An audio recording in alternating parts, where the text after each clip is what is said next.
Hello दोस्तों, UPSC का EPFO द्वारा कंडक्ट एओईओ का एग्ज़ाम अब हो चुका है।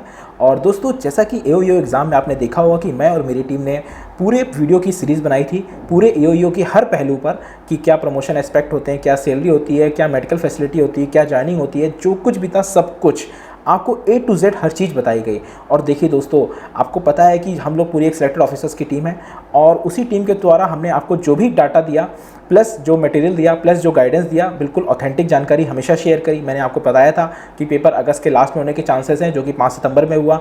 बहुत से लोगों का कहना था कि सिविल के बाद होगा, लेकिन नहीं, पेपर उसी गिवन टाइम के बीच हुआ। तो कहने का मतलब दोस्तों क्या है ना, जब आप कोई भी चीज़ को करते हैं, है ना, उस वक्त आपको नहीं पता होता है कि वो चीज़ सफल होगी नहीं होगी, क्योंकि इंसान बहुत कन्फ्यूज़न में रहता है। और लेकिन जब आप किसी चीज़ को ट्रस्ट करके आगे बढ़ते हैं और आप उसमें सक्सेस पा लेते हैं, तो आपको विश्वास हो जाता है कि आप जिस रास्ते पे चल रहे थे वही रास्ता सबसे बेस्ट है। इसी तरह दोस्तों, मैं और मेरी टीम ने बहुत एनालिसिस और रिसर्च कर आपको 10,000 MCQs और पूरा मटेरियल प्रोवाइड करा हुआ था, जिससे डायरेक्ट क्वेश्चंस और मैक्सिमम क्वेश्चंस फंसे हुए हैं।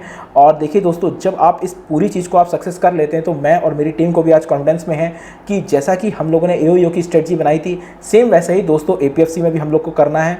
और एपीएफसी में बिल्कुल ज़ीरो टू हीरो लेके चलना है आपको। A to Z सारे वीडियोस, उसके प्रोफाइल से लेके जॉब, समय, सब कुछ आपको दिए जाएंगे। टाइम टू टाइम सब मिलते रहेंगे। लेकिन दोस्तों, आज मेरा वीडियो बनाने का मेन मकसद यही है दोस्तों, एपीएफसी के रिगार्डिंग कि देखिए दोस्तों, जिनका पेपर हो चुका है बहुत अच्छा है, बेस्ट ऑफ लक उन सभी के लिए। लेकिन कहने का मतलब दोस्तों क्या है कि जो मेन गेम चेंजर है वो है इंटरव्यू। और इंटरव्यू में दोस्तों क्या है कि इंटरव्यू का मेरे हिसाब से जो है नवंबर में रिजल्ट आ जाना चाहिए, है ना। और उसके बाद इंटरव्यू शुरू हो जाएंगे। इंटरव्यू गाइडेंस आपको प्रॉपर फ्री रहेगी, आप आराम से जुड़िए, सिलेक्टेड ऑफिसर्स की टीम आपको प्रॉपर गाइड करेगी। लेकिन दोस्तों, कहने का मतलब क्या है, जब हम अपने रास्ते पे चल रहे हैं तो हमको रुकना नहीं है। कहने का मतलब क्या है ना, जब आप इंटरव्यू देंगे ना, तो आपको यही चीज़ें पूछी जाएंगी, लेबर लॉ, अकाउंट्स, काफ़ी क्वेश्चन इनसे आते हैं, क्योंकि आप उसी को पास करके आए हैं। कहने का मतलब दोस्तों, भटकना नहीं है, इसी तैयारी को कंटिन्यू रखना है। और ये दोस्तों, मैं बिल्कुल फैक्ट और फिगर के साथ आपसे हमेशा नॉलेज शेयर करी है। इसी के रिगार्डिंग मैं आपसे कह रहा हूँ कि दोस्तों, जैसे ही एपीएफसी का एग्ज़ाम आएगा, आप ये मान के चलिए कि वो भी आपको सेम सिलेबस है, कुछ अलग नहीं है। सेम पैटर्न जो आप 5 सितंबर को पेपर दिया है, सेम पैटर्न वही है एपीएफसी का भी, कुछ भी चेंज नहीं होगा। तो आपको बस करना क्या है दोस्तों, जो आपकी तैयारी चल रही है उसको रुकना नहीं है, इसी को रिदम को बनाए रखना है। कहने का मतलब दोस्तों ये है कि जब सक्सेस की ओर बढ़ रहे हो तो आप रुकिए नहीं, बस आप उस चीज़ को करते जाइए। इसी के रिगार्डिंग दोस्तों, आज मैं आपको बताता हूँ कि एपीएफसी का जो नया रिक्रूटमेंट पॉलिसी है, कहते हैं क्या है दोस्तों कि 2015 में लास्ट एपीएफसी का नोटिफिकेशन आया था। उस एपीएफसी में दोस्तों के बाद क्या हुआ कि नया आरआर आया 2018 में। कहने का मतलब 2012 में भर्ती हुई, फिर 2016 में पेपर हुआ, जिसका नोटिफिकेशन 2015 में आया था, है ना। उस रिक्रूटमेंट रूल को चेंज करके उन्होंने कुछ भी चेंज नहीं किया। उसमें जो क्वालिफिकेशन मांगी गई है, क्योंकि देखिए कोई भी भर्ती होती है वो रिक्रूटमेंट रूल के हिसाब से होती है। 2018 में नया रिक्रूटमेंट रूल है, जिसका लिंक आप टेलीग्राम में जाके उस फाइल को देख सकते हैं, पूरी पड़ी हुई है ना। और कहने का मतलब यह है दोस्तों कि रिक्रूटमेंट रूल में 2018 में जो है उसमें बताया गया कि जो एज रहेगी, सिर्फ एज में बदला हुआ है। पहले एज 35 मांगी जाती थी जनरल की, अब एज 32 इन्होंने कर दी है। ओबीसी के लिए 35 है और SC ST के लिए 5 साल उसमें और ऐड कर लीजिए, इतनी है ना। तो कहने का मतलब यह है दोस्तों कि टोटल जनरल की जो एज है वो 32 है। एजुकेशन क्वालिफिकेशन जो इसेंशियल है वो नॉर्मल ग्रेजुएशन है, उसमें कोई भी ऐसा स्पेसिफिक नहीं है, ना स्पेसिफिक आया है ना मांगा जाएगा, क्योंकि रिक्रूटमेंट रूल में ऐसा है ही नहीं।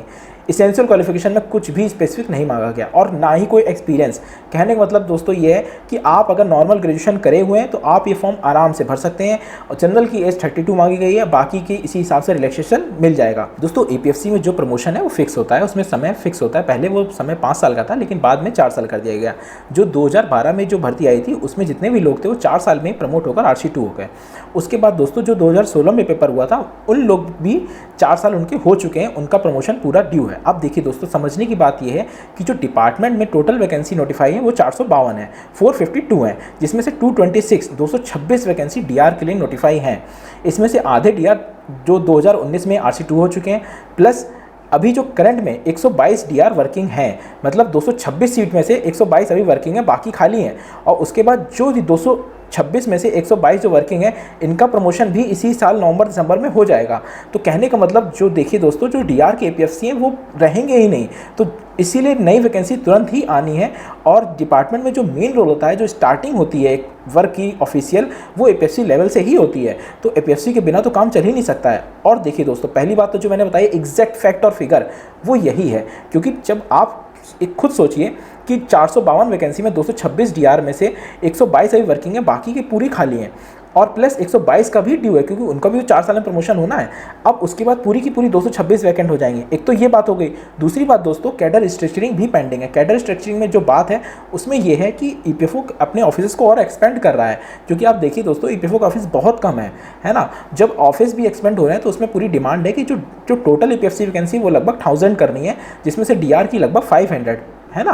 तो लगभग जस्ट डबल एपीएफसी की हो जाएंगी। तो कहने का मतलब दोस्तों है ये है कि वैकेंसी अब आने वाले समय में इसकी काफ़ी आनी है, और जल्द से जल्द जो मोस्ट प्रोबेबली उम्मीद है ये कि नवंबर से दिसंबर के आसपास जैसे इसका रिजल्ट आएगा एओयू का, उसी वक्त ही इसका नया एप्लीकेशन फॉर्म भी आ जाएगा। और इसीलिए दोस्तों क्या है कि समय इस बार जो है अब इतना नहीं मिलेगा, क्योंकि एओयू के एग्ज़ाम में दोस्तों क्या हुआ कि उसमें जो यूपीएससी एग्ज़ाम लेती रिजर्व डेट पे लेती, कभी पहले से नहीं बताती इतनी जल्दी। तो है क्या कि उस वक्त कोरोना था, काफ़ी चीज़ें थी, तो एग्ज़ाम पैंडेमिक की वजह से बहुत बढ़ गया। लेकिन अब क्या है दोस्तों कि अब उनको बहुत जल्दी एग्ज़ाम भी कराना, इतना डिले कभी नहीं करती है। क्योंकि देखिए दोस्तों, जो हम लोग का भी रिक्रूटमेंट हुआ था वो 11 महीने हम लोग की ज्वाइनिंग हो गई थी, और इतनी फास्ट रिक्रूटमेंट हुआ था कि ऐसा होता ही नहीं है कि यूपीएससी में भी इतना फास्ट नहीं होता जितना हम लोग का हुआ था। 11 महीने में कंप्लीट हो गई थी सारी चीज़ें। तो कहने का मतलब दोस्तों ये है कि ईपीएफओ बहुत तेज़ी से काम करती है, लेकिन बस कोरोना की वजह से काफ़ी चीज़ें डिले हुई। तो अब क्या है ना कि अब जैसे ही वैकेंसी आएगी तुरंत ही उसके आप मान के चलिए 4 से 5 महीने के अंदर उसका एग्ज़ाम हो जाएगा। और इसमें भी जानते हैं आपको समय बहुत कम मिलता है, इसीलिए फॉर्म बहुत कम पड़ते हैं। आप देखिए दोस्तों, जो एओयू का एग्ज़ाम था उसमें आप खुद देखिए कि फॉर्म 9.5 लाख पड़े, लेकिन पेपर देने कितने लोग गए? पेपर देने मुझे जो लगता है, जो एक इस समय करंट में जो डाटा आ रहा है वो 3 से 4 लाख लोगों का है। मतलब आप ये मान के चलिए कि मोस्ट प्रोबेबली जो एग्ज़ाम देने वाले बच्चों का जो रेशियो होता है वो यूपीएससी में भी 50% होता है। लेकिन कोरोना की वजह से इस वक्त जो डिटेल आ रही है वो यही है कि 30 to 40% लोगों ने ही पेपर दिया है। तो मेरा कहना यही है दोस्तों आप लोगों से कि क्या होता है, जो कंपटीशन लगता है बट होता नहीं है, लेकिन अगर आप साइड में थोड़ा भी पढ़ते रहेंगे तो ये आपके लिए बहुत यूज़फुल है। और मैं जो आपसे जो फैक्ट शेयर कर रहा हूँ मैं सिर्फ फैक्ट की बात करूँगा, मैं कुछ भी हवाबाजी बात नहीं कि अब आएगी तब आएगी, नहीं। आप उस फैक्ट को समझिए कि टोटल वैकेंसी ही खाली है तो डिपार्टमेंट में वर्क कैसे होगा। और हर चीज़ का एक टाइम बाउंड प्रोसेस होता है। ग्रुप में आप जब जाते हैं तो आपका टाइम बाउंड प्रमोशन भी होता है, सारी चीज़ें भी वैसे होती है। इसी के लिए कह रहा हूँ दोस्तों कि वो सारी वैकेंसी ड्यू हैं जो कि नवंबर के आसपास आएंगी। इसलिए दोस्तों अब मैं बात करता हूँ पूरे एपीएफसी कोर्स को। जो एपीएफसी कोर्स उन बच्चों के लिए है जो भी अगर अपनी तैयारी को कंटिन्यू रखना चाहते हैं, प्लस अगर जिनका पेपर बहुत अच्छा हुआ है इंटरव्यू के लिए भी, और जिनका पेपर लगता है कि और आगे अपग्रेड करना है अपने आप को, उनके लिए भी दोस्तों ये एपीएफसी का कोर्स जो है ये टिल एग्ज़ाम तक का पूरा चलेगा। इसमें जो पूरा प्रोसेस है दोस्तों ये हमने 3 महीने में बांटा हुआ है। 3 महीने में पहला जो 3 मंथ है हमारा पूरा कोर्स 3 मंथ में कंप्लीट हो जाएगा। मतलब 13 सितंबर से कोर्स स्टार्ट हो रहा है, जिसमें आप ये मान के चलिए कि अगले 3 महीने में पूरा कोर्स कंप्लीट हो जाएगा।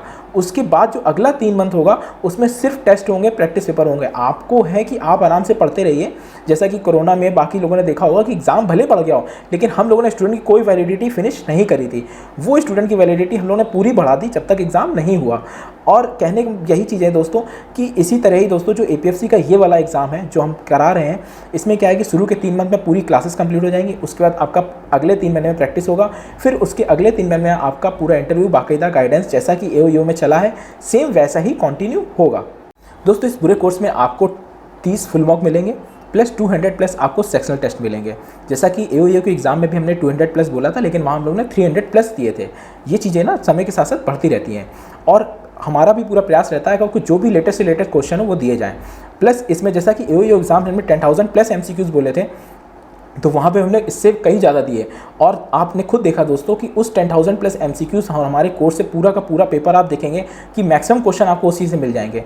और दोस्तों इसी के देखते हुए कि इस बार एपीएफसी के एग्ज़ाम में हम लोगों ने 12,000 प्लस MCQs कर दिए हैं कि जितने भी और अदर क्वेश्चन है वो सब इसमें और ऐड हो जाएंगे, और जितने भी लेटेस्ट अपडेटेड मटेरियल रहेगा वो भी आपको टाइम टू टाइम मिलता रहेगा। दोस्तों जो एपीएफसी का बैच है इसको ये 2499 में है, ये सेपरेट बैच है। इसके अलावा जो है दोस्तों वो एक ऑफिसर बैच है। ऑफिसर बैच ये जितने भी अपने हमारे स्टूडेंट्स हैं उन सभी स्टूडेंट्स को उसमें 2000 का ऑफ है, वो 2999 में कंप्लीट ऑफिसर बैच ले सकते हैं। उस ऑफिसर बैच में ये पूरी फैसिलिटी मिलेगी जो एपीएफसी बैच में मिल रही है, और प्लस अदर एग्जाम भी उसमें कवर होंगे ऑफिसर बैच में। और लेकिन ये सेपरेट मॉड्यूल है एपीएफसी किसी का, तो जो आपको सुटेबल पड़ता है आप वो ले सकते हैं। अब दोस्तों मैं एक ज़रूरी बात और बता दूं कि ईपीएफओ में क्या होता है दोस्तों, वेटिंग लिस्ट कई बार आती है। जैसे कि हम लोग भी थे तो हमारे में मान के चलिए कि 4 से 5 बार वेटिंग लिस्ट आई है, और जैसे अभी भी एसएससी की भर्ती हुई तो उसमें 6 से 7 बार वेटिंग लिस्ट आ चुकी है।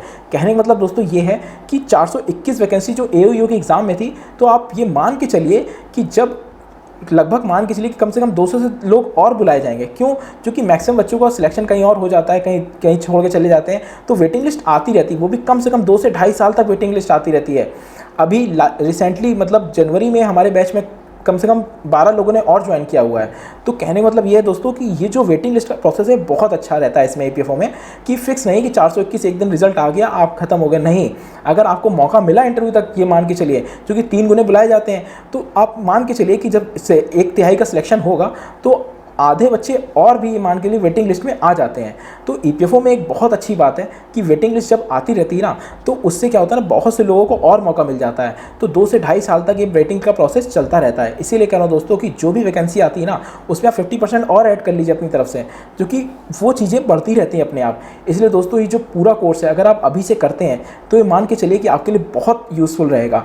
और अब जो भी नोटिफिकेशन जैसे भी आएगा उसमें आपको समय नहीं मिलेगा, लेकिन अगर आप जो भी तैयारी कर रहे हैं मेन स्ट्रीम की, आप वो करते रहिए, लेकिन अगर आप साइड में थोड़ा भी इस पर ध्यान देते रहेंगे तो ये आपके लिए बहुत यूज़फुल होगा। और देखिए दोस्तों, जैसा कि हम लोगों ने एओयू में A to Z सारे वीडियो बनाए थे, सेम एपीएफसी में भी आपको टाइम टू टाइम सारे वीडियोज़ मिलेंगे। और दोस्तों जैसा कि पूरा मटेरियल चीज़ें सब आपको प्रोवाइड हुई थी, सेम वैसे ही इसमें भी होगा।